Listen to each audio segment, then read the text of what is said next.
দর্শক, আসলে আপনাদের যুক্ত করেছে এই মুহূর্তে দেশের কণ্ঠের অফিসিয়াল ফেসবুক পেজ থেকে।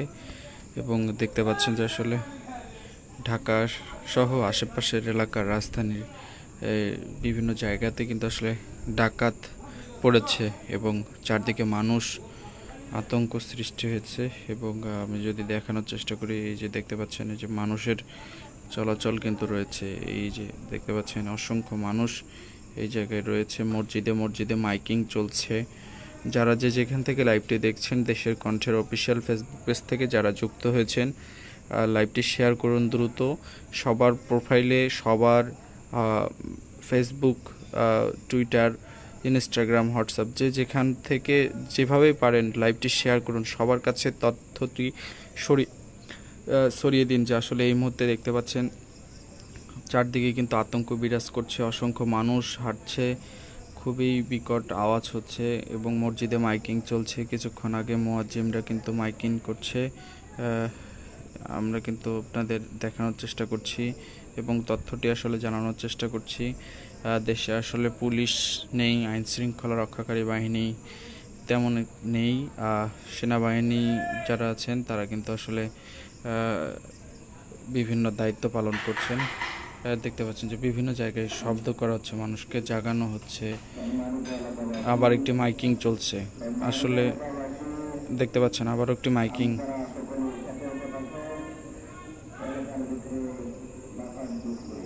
প্রতিটি মসজিদে কিন্তু মাইকিং করা হচ্ছে এবং আসলে মানুষ সবাই আতঙ্কিত অবস্থায় রয়েছে। যারা যেখান থেকে লাইভটি দেখছেন, প্রবাস থেকে যারা দেখছেন, যারা বাংলাদেশ থেকে দেখছেন, যারা ঢাকা থেকে দেখছেন, ঢাকার বাইরে থেকে দেখছেন, বিভিন্ন এলাকা থেকে যারাই যেখান থেকে লাইভটি দেখছেন, অবশ্যই লাইভটি শেয়ার করুন। এই লাইভটি আসলে একটি সচেতনমূলক লাইভ, তাই এই দেশের কণ্ঠের অফিসিয়াল ফেসবুক পেজ থেকে সরাসরি যুক্ত হয়েছি এবং আপনাদের দেখানোর চেষ্টা করছি এবং জানানোর চেষ্টা করছি।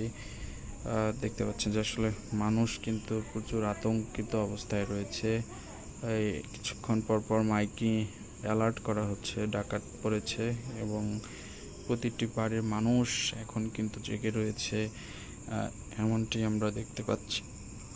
রাস্তায় এখন আসলে রাত বাজে 1:54, অর্থাৎ এই এত গভীর রাতে প্রতিটি মানুষ, সব মানুষ কিন্তু বের হয়েছে।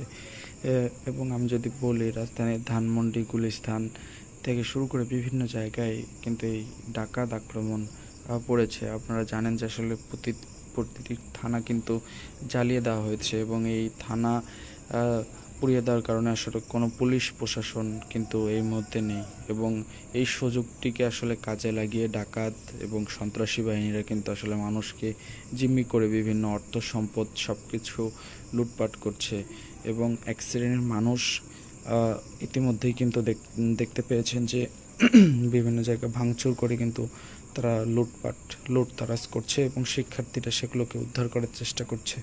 কিন্তু এই মুহূর্তে আসলে বাংলাদেশের অবস্থা খুবই ভয়াবহ বলা চলে। সরকার পদত্যাগের পরেই আসলে মানুষ, বিক্ষুব্ধ জনতা আসলে পুলিশের সব কিছু পুড়িয়ে দেয় এবং সেনাবাহিনীর তৎপরতা থাকলেও কিন্তু আসলে এই প্রতিটি এলাকায়, পাড়ায়, মহল্লায় কিন্তু আসলে এভাবে ডিউটি করা তাদের সম্ভব নয়।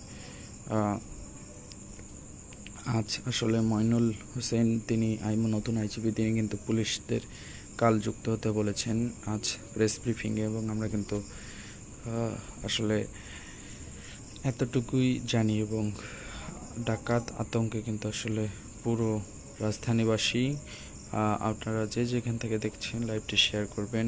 এটি একটি সচেতনমূলক লাইভ, সচেতনতা বাড়ার জন্যই কিন্তু আসলে এই লাইভটিতে যাওয়া এবং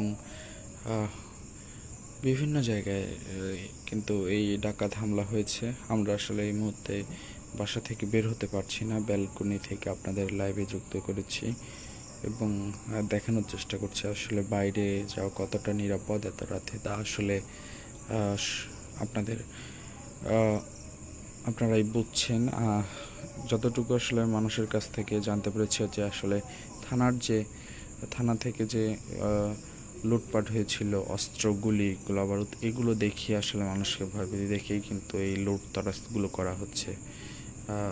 এমনটি কিন্তু আমরা শুনতে পেয়েছি, জানতে পেরেছি। ইতিমধ্যে বেশ কয়েকটি বাড়িতে ডাকাত হামলা হয়েছে, এমনটি আমরা জানতে পেরেছি। তবে আসলে এখনও সেই জায়গায় আমরা যেতে পারিনি, কারণ চারদিকে আতঙ্ক, মাইকিং হঠাৎ করে এই যেন এক বলা চলে আতঙ্ক অবস্থা। তো আপনারা যারা যেখান থেকে লাইভটি দেখছেন, লাইভটি শেয়ার করবেন, সবাইকে ফোন দিয়ে জানিয়ে দিন, সবার বাসায় জানিয়ে দিন, কেউ যাতে দরজা লক করলে এখন আসলে কেউ যাতে দরজা না খুলে, অর্থাৎ রাত 10টার পর থেকে কেউ যাতে দরজা না খুলে। তো দর্শক, আপনাদের এই মেসেজটি দেওয়ার জন্যই লাইভে এসেছিলাম। লাইভটি শেয়ার করে সবাই